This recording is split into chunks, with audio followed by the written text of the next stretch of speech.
Hi, my name's Ashley, and I'm a technical digital strategist at Fulius. I'm here to showcase today on how you can customize HubSpot CRM, sales, marketing, and service hubs specifically for the property development industry. Key takeaways from watching this video should be you're aware of how to actually customize HubSpot CRM, not only for your industry, but specifically for your business. You should actually be aware of some of the power of automation available through HubSpot's automation, and as well as become familiar with how HubSpot actually enables it to simplify the usage of CRMs and actually streamline the day-to-day activity for users themselves.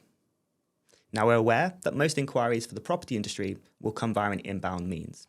That can either be via a form submission embedded onto your website, or alternatively, going through the process of creating a contact manually off the back of someone maybe calling into the office or actually walking into a regional office itself. Now, this process can be fully customized, so as you'd expect, you can ask the relevant information from the users themselves to ensure you capture all of the key information at the point of the initial inquiry. So as you can see, we can customize to create a contact form, so we can ensure to capture things like how many bedrooms are the actual inquiry interested in, what type of property is the actual inquiry interested in, and so forth. Now, we're aware that it should be a timely follow-up off the back of anyone actually submitting an inquiry. HubSpot manages this for us via the use of tasks.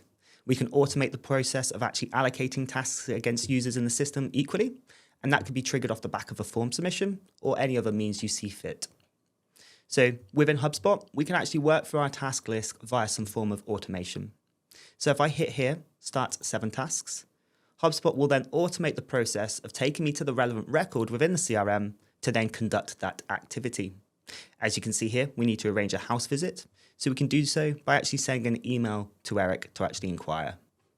Now, once this task has been completed, we can either reschedule the next attempt. So for example, we might want to schedule a follow-up call for the next day. Alternatively, we can actually skip this task if for some reason we aren't able to fulfill it. And then once the task has been completed, we can mark it as complete.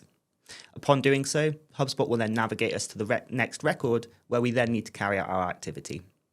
And you can continue to work through this queue until you've obviously completed today's necessary tasks.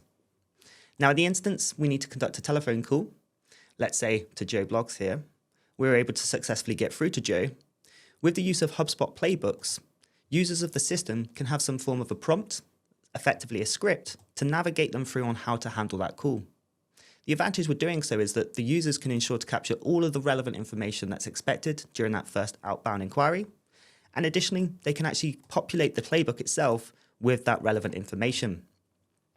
So once we've actually completed the playbook and we've populated all the relevant fields, we can go ahead and log this call. Upon doing so, HubSpot will update the relevant fields within the actual CRM with the information we've just populated within the playbook. This will minimize the need to duplicate any information, and again, will ensure that the users themselves are capturing all the relevant information off the back of that initial inquiry. Now, once Joe is ready actually to progress with his deal, and he's identified a particular key plot or development he's interested in, we can go ahead and create a deal. Now, this process itself equally can be fully automated. So once we've stipulated the actual reservation rating is deal ready, we can automate the process of creating a deal and then progress with that inquiry from the deal record itself. Now, the advantage with that is we are able to create custom objects within HubSpot CRM. Custom objects is another record type. So similarly to that of a contact, a company, of a deal, we can create a custom object specifically for developments and plots. This enables us to then, at an individual object level, to report on the performance of those different objects. So for example, how many deals do we have associated to key plots? And as well as we can automate the process of triggering certain actions based on the status of those developments or those plots. So let's say Joe here has identified an actual development of interest. Simply navigating to the association card, we can then add the actual development associated to this specific deal. And as you'd expect, we can do exactly the same to the plots themselves. Now, once we've added our development and plot, we can then at a glance understand this deal itself, what actual development and plots the actual individual is inquiring regarding. When I go to the plot itself, as you may expect, we can then see at a glance how many deals and what contacts are associated to this development or plot. So again, we can start to identify the numerous relationships the different objects, the record types themselves, have with one another.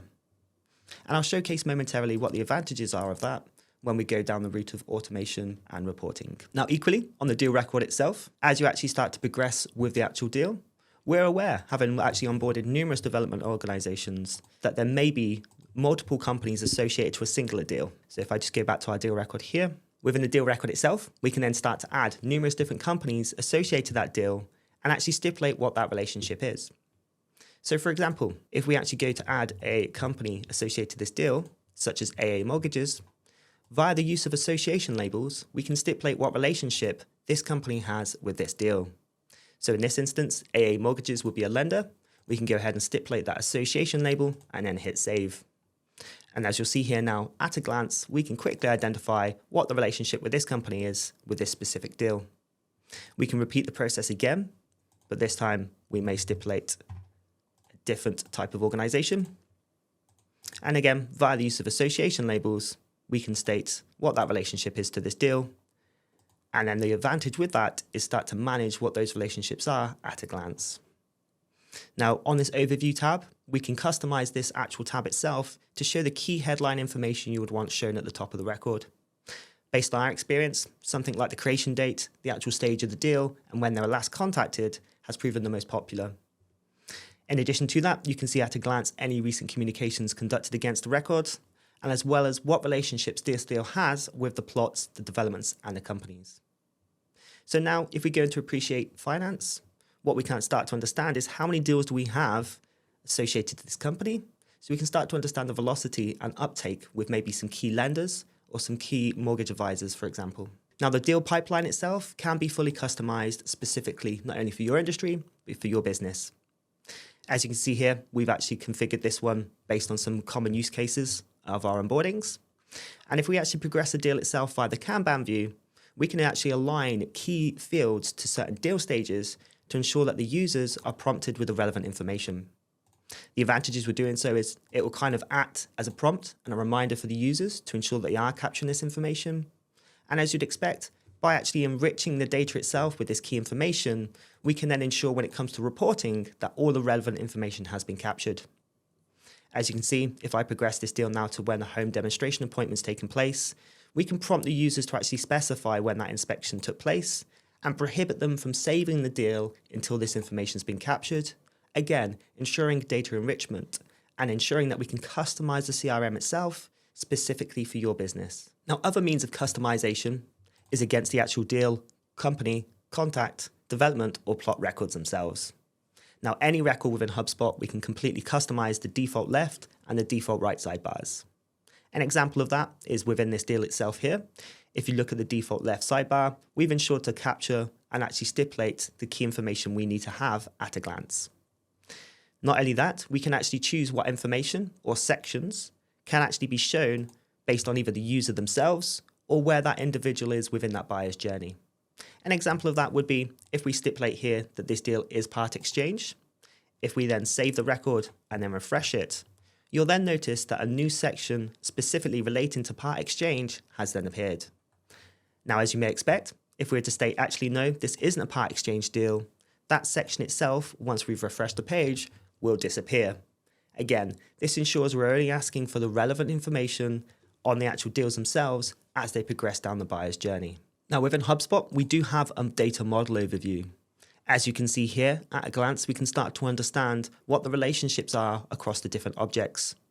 So developments and plots have a relationship with companies, contacts, deals, and tickets to enable us to actually associate those different object types to the relevant objects within HubSpot. Additionally, when you create custom objects, such as this development one here, you can create your own custom pipeline to actually track the progression of the developments or the plots themselves. Now, for the property industry, for their use case, we can actually have a pipeline to reflect the construction status of the developments and plots. The advantages of that is you can trigger certain workflows, such as email nurturing campaigns, as well as start to capture inquiries despite the properties or developments themselves not having gone live yet. So the users of the platform can have clear visibility of how the actual developments are progressing to ensure then that their sales and marketing efforts are more timely. Now, as you may expect, the advantages with having those custom objects, as I've discussed, is to enable us to report at an individual development or a plot level. So based on our experience, we've created user level dashboards which effectively enable us to embed specific reports for the users themselves. In this instance, this is made up of task management. So as you can see here, the users will have a quick glance of what task activities they need to carry out. We can start to understand how many contacts they have based on that reservation rating and how ready they are to actually create a deal and go down the conversation of specific plots. And additionally, we can create reports to highlight maybe where no-shows and cancellations have taken place or unsuccessful call attempts have happened. We can also highlight what the health of their pipeline looks like with a summary of their month's activities. And then in this report here, we can actually start to showcase what information is missing based on individual contacts as they progress down that buyer's journey. Now, when we go to more of a regional office level, we can consolidate all those users' activities to an office location. So we can show the total number of deals across all users. We can show the total number of plots based on how many open deals are against them. And equally, we can do the same for developments. We can start to report on individual users' performance so that actual regional offices can start to understand what additional colleagues might require some support or mentoring.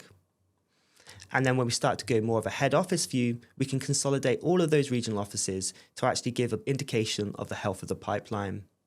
So as you can see here, we can actually show financial values based on deal stages. We can actually show deal revenue based on forecasting, either by weighted probability or by forecasted categories.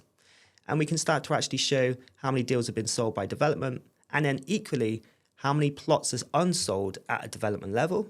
So this ensures that both the sales and the marketing teams can focus their efforts on where more attention is needed.